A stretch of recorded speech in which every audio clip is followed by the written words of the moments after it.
Lord and Savior Jesus Christ. I thank God for giving me this opportunity to say a word of comfort, to say a word of joy and peace among this pandemic situation which is rocking the whole world.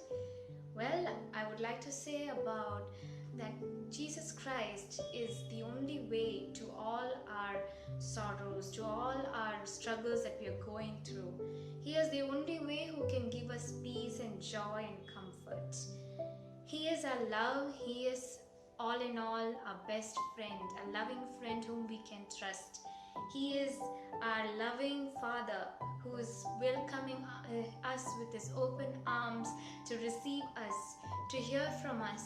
He wants us to seek him earnestly, to love him, to know him.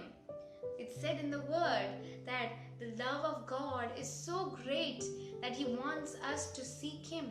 Seek ye first the kingdom of God and his righteousness, and all these things will be added unto you. He is our love and joy. What I would like to say is that what owes me is that he created us in his own image, and he, the Father God, gave us his only begotten Son to rescue us from the sin which we had committed earlier, just like few years back. We can see how Adam and Eve sinned and how the race of the whole human race became sinners. And he loves us so much that he gave his only begotten Son, that whoever believes in him will not perish but have everlasting life. And not only that, we received his grace, we received his salvation because of his grace alone, and it is not by our works, because our works and deeds are filthy rags in front of him. He clothed us now with his Spirit. He gave us his Holy Spirit to us so that we have the fruits of his Spirit.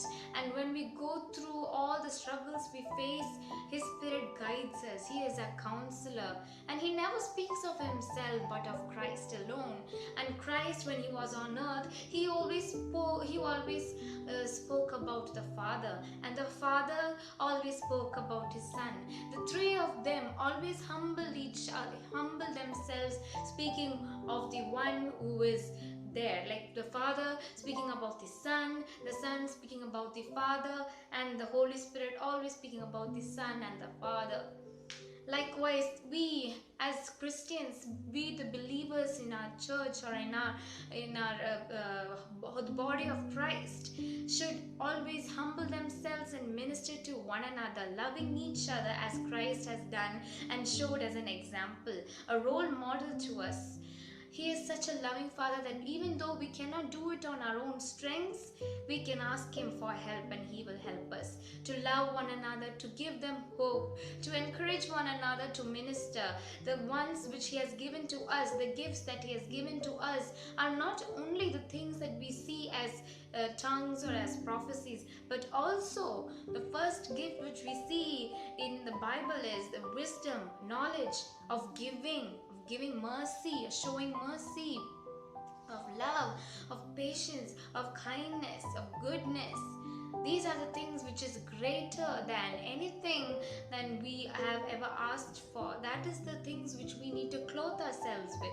And also, because of Jesus that he died for us, now that we can go to the Father and speak to him, and we are clothed in righteousness, so that we have the direct connection with the Father, that we can ask for his justice and mercy and his grace to the throne of God. Our prayers reach to the throne room of God with our prayers being burnt like incense before his altar.